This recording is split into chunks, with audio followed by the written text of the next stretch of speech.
O Senhor esteja convosco. Ele está no meio de nós. Proclamação do Evangelho de Jesus Cristo, segundo Marcos. Glória a vós, Senhor.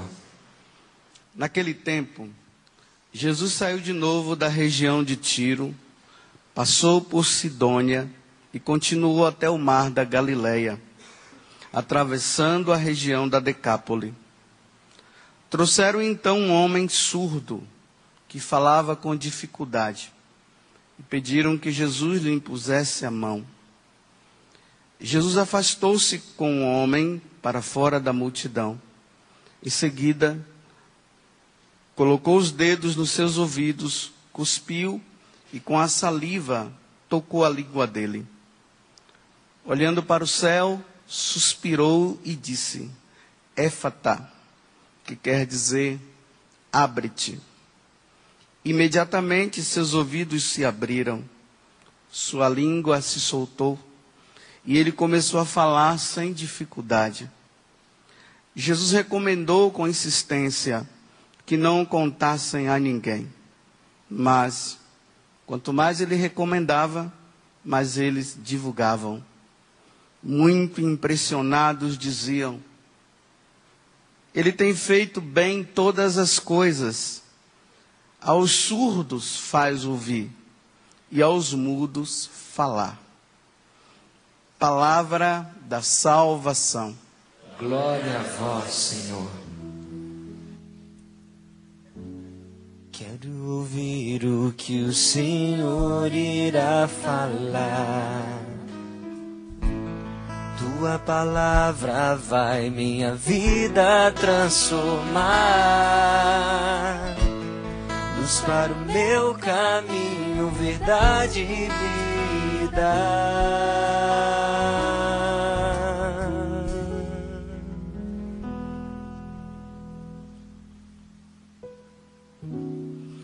Nós vamos acompanhando Jesus nesses dias no Evangelho.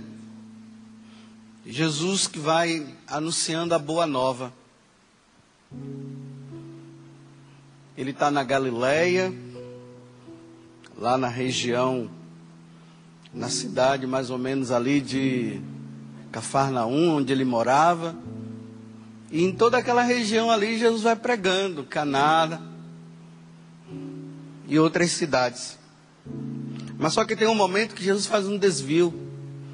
Ele entra em terras pagãs. Ou seja, em terras não habitadas por judeus. E ele também vai para essa região. E lá a boa nova também é anunciada, é proclamada. Vamos ver como é que começa o evangelho de hoje, para nós entendermos a beleza do que está por trás de toda essa cura que ele fez nesse homem que era surdo e era mudo. Veja só, Marcos 7, versículo 31. Jesus saiu de novo da região de Tiro, passou por Sidônia e continuou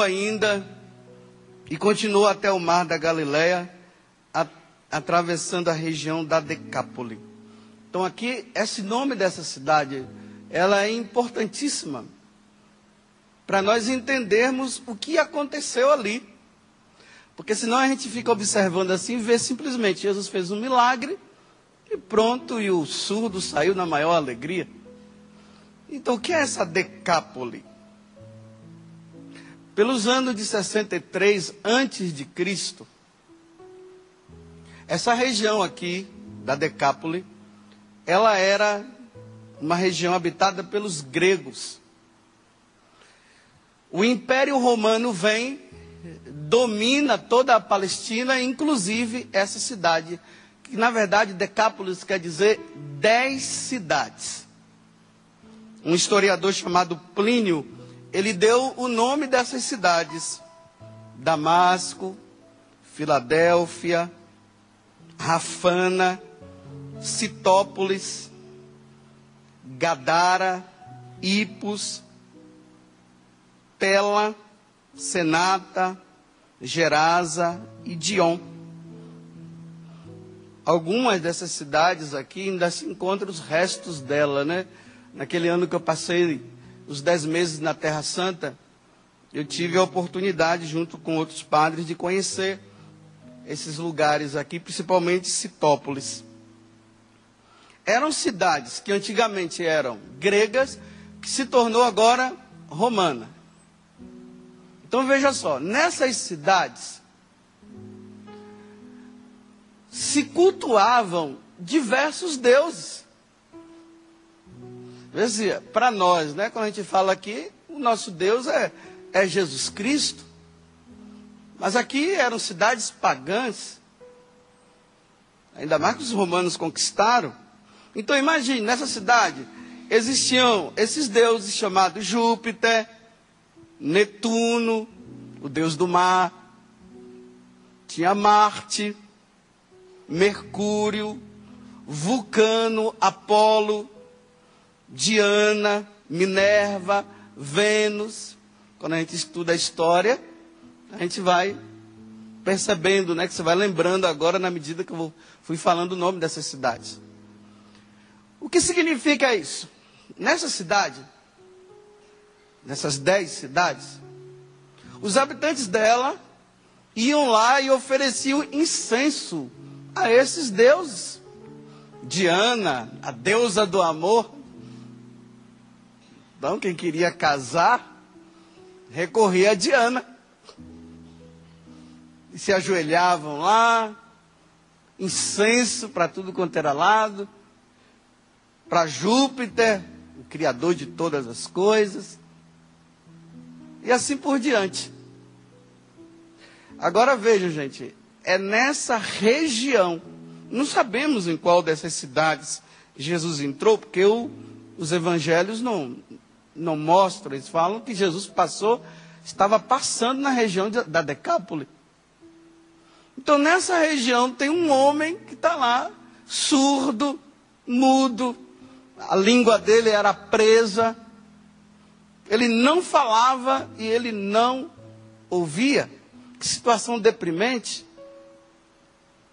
Provavelmente esse homem daqui também era um adorador de Júpiter e tantos outros. Um pagão mesmo. Agora ele vai ter um encontro pessoal com Jesus. Jesus passa, encontra esse homem. Imagine uma cidade onde todo mundo estava oferecendo aos seus deuses, né? Porque os romanos, tanto os gregos como os romanos, eles tinham diversos deuses para cada coisa. Quem ia caçar recorria a tal deus. O mar, Netuno e assim por diante. Imagine que confusão de deuses, que briga entre deuses. Graças a Deus nós só temos um, né? O Deus Trino, né? O Pai, o Filho e o Espírito Santo. Esse é o nosso Deus. E o Pai revelou, através de Jesus, o nosso Salvador. Na pessoa de Jesus, nós conhecemos o Pai e conhecemos o Espírito Santo. Agora o Deus verdadeiro entra na região. E o que é que ele faz? Um grande milagre. Imagine, o homem que estava com a língua presa, aqui diz o Evangelho, não conseguia mexer a língua. E de repente, com a presença de nosso Senhor, a língua dele se desprende. O ouvido não conseguia ouvir, e de repente passa a ouvir. E onde está o milagre aqui também? Provavelmente esse homem ele nasceu dessa forma. E como é que uma pessoa que nasceu dessa forma imediatamente começa a falar, gente? Olha só, para nós falarmos, nós precisamos ouvir para depois falar. Então ele não ouvia, por isso que ele não falava, e não falava também porque a língua dele era presa. E veja que coisa maravilhosa que Jesus faz. A língua dele se desprende. Ele que não tinha noção do que seria o som, da palavra, a palavra de alguém, e começa a falar. Uma criança leva mais ou menos 1 ano, né? A média não é essa? Para falar. Ele falou imediatamente. Vocês estão vendo que coisa que Jesus fez? Olha quem é o Deus que nós servimos. Isso é um milagre. Não foi simplesmente um dedinho que foi curado ali. Foi um milagre mesmo. Ele não precisou ir para a escola, nem a mãe dele e nem o pai dele ensinou ele a falar. Grande milagre. Agora, nessa experiência, dá para ficar calado? Primeiro que já não falava, né? Agora Jesus vem com a história de mandar ele ficar calado. Passou a vida inteira sem falar. Não fala não. Vê? Marcos, ele tem essas comédias, né? Essas formas assim de... Quando a gente vê, a gente dá até risada, né? Imagina. Agora Jesus manda ele parar de falar. Claro, Jesus não queria ser reconhecido pelos milagres simplesmente. Ele tinha que ser reconhecido na cruz. Tanto que no final do Evangelho de Marcos, você vai ver que o centurião, ele se ajoelha diante de Jesus crucificado e diz, verdadeiramente esse é o Filho de Deus. Ele reconhece Jesus crucificado como Deus. Verdadeiramente esse é o Filho de Deus. E esse homem agora aqui diz assim, que ele começou a falar. E quanto mais Jesus mandava ele se calar, é que ele falava mesmo. Imagina esse homem falando, passando ali por Damasco, Citópolis, Gadara, Gerasa, aquele povo todo que incensava esses deuses que eu elenquei no começo, Apolo, Mercúrio, Vênus, e aquele povo vendo que realmente aquele homem, ele não falava e não ouvia, agora o homem está falando.